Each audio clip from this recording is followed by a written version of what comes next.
Welcome students of Thakur Vidya Mandir High School and Junior College. Chapter 9 Control and Coordination. So today let us continue with part 8 of the chapter. In control and coordination, we have been studying about the central nervous system. In central nervous system, we have studied about the brain and the spinal cord.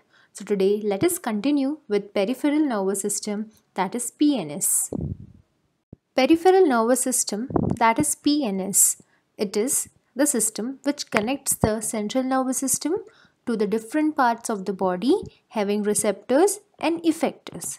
Now the peripheral nervous system, what it does? It is connecting the central nervous system to different part of the body with the help of the receptors and effectors. Now, depending on the connection to the central nervous system, the peripheral nerves are classified in two main types. That is how actually the peripheral nervous system it connects to the central nervous system. So on basis of that criteria, the peripheral nerves, because these nerves they are classified into two main types. The first is cranial nerves and second is the spinal nerves. Now if I'm talking about the cranial nerves, it is connected to the brain. The nerves which actually connects the brain, the cranium is actually where the brain is located. So actually the cranial nerves it connects the brain, and second is the spinal nerves. Now spinal nerves it connects the spinal cord. So here the peripheral nervous system, these are classified into two types on the basis of how they connect to the central nervous system. Now central nervous system, we know that it consists of the brain and the spinal cord. So the peripheral nervous system, that is PNS, it connects to the brain with the help of cranial nerves, and the peripheral nervous system it connects to the spinal cord with the help of spinal nerves. Cranial nerves. Now these nerves they develop from the brain. As we have studied, the peripheral nervous system with the help of cranial nerves they connect to the brain. So these nerves they develop from the brain in all amniotes, that is the reptiles, birds and mammals. Now there are 12 pair of cranial nerves. We number them in the Roman numbering from 1 to 12, and we denote it in the Roman numbers from 1 to 12. Now these nerves they originate from or terminate into the brain. Actually they originate from the brain and they terminate into the brain. So actually brain is the main location of this nerve, hence it is called as cranial nerves, which is actually linked to the cranium. So according to the functions of these 12 cranial nerves, they are given names. For example, they are classified as sensory, that is first, second and 8 number nerves, they are the sensory nerves. Motor, that is third, fourth, sixth, 11th and 12th. So these are the motor nerves. And mixed, that is 5th, 7th, 9th and 10th nerves, cranial nerves, they are the mixed nerves.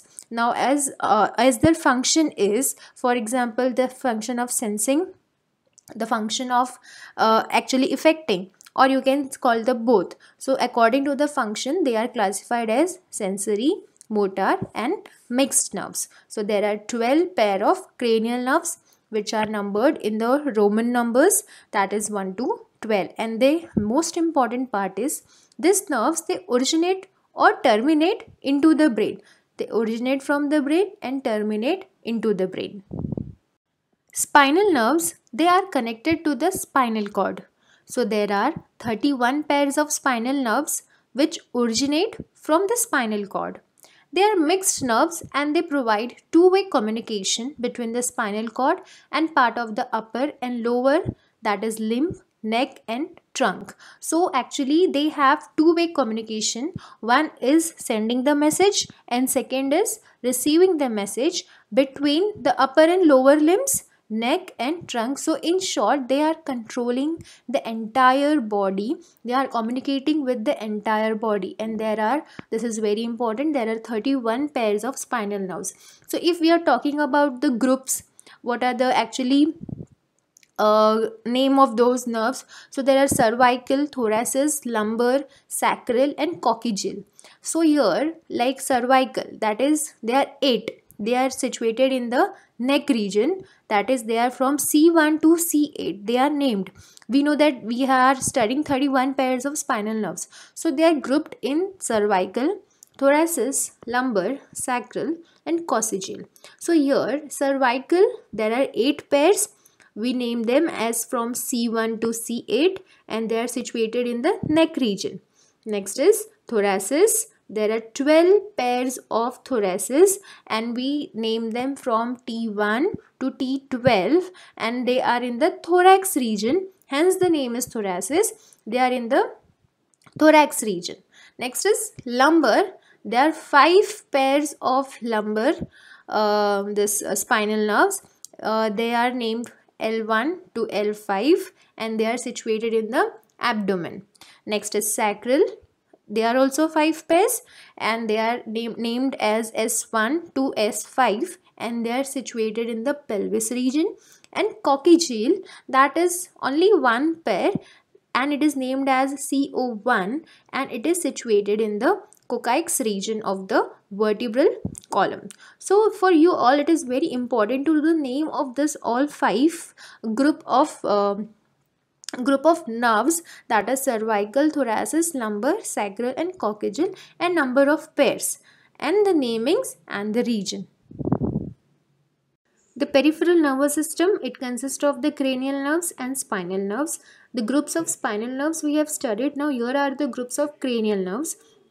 So what you have to do, you have to write down the name of the cranial nerve and the function of area.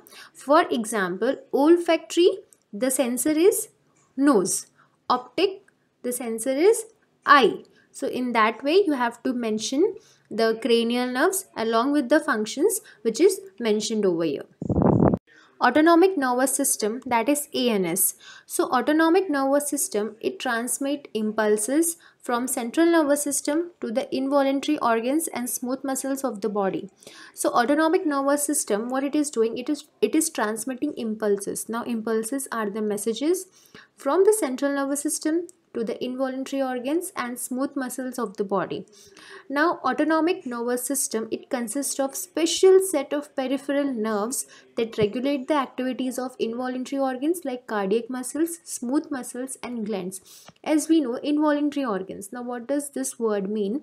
Involuntary organs. If we are talking about involuntary organs, these are the organs which carry out their activity by their own. We do not have control on such organs. We cannot control, for example, the heartbeat, the movement of the muscles or the secretion of hormones or proteins or glands from the glands. So all this we cannot control. So who is controlling their activity is the autonomic nervous system. So autonomic nervous system, it consists of the peripheral nerves which regulate the activities of involuntary organs. The involuntary organs are the cardiac muscles, smooth muscles and glands. Now here, impulses are conducted from the central nervous system by an axon that synapses with an autonomous ganglion. So the central nervous system, it passes the message and that message is accepted by the axon of the neuron and that is in the form synapse with autonomous ganglion, that is it is transmitted via synapse to the other. So it is preganglionic neuron. The second neuron in this ganglionic pathway has an axon that extends from autonomic ganglion to an affected organ and is as postganglionic neuron. So from one neuron to another neuron, the message is passed and it is connected in the ganglionic pathway. Autonomic nervous system, it consists of sympathetic and parasympathetic nervous system. Now what does this word mean, sympathetic and parasympathetic? Now here in sympathetic, the effect, what actually happens in sympathetic nervous system, it is preparing the body for the fight.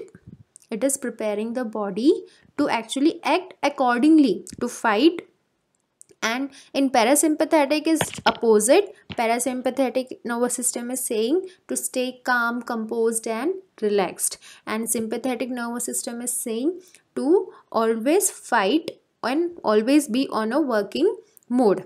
And opposite of sympathetic is parasympathetic, that is the body is where the system, actually the organs or the body is released.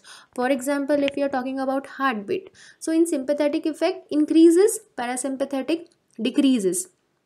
Now heartbeat in sympathetic effect it increases, but in parasympathetic effect the heartbeat decreases. The blood vessels constrict and dilates.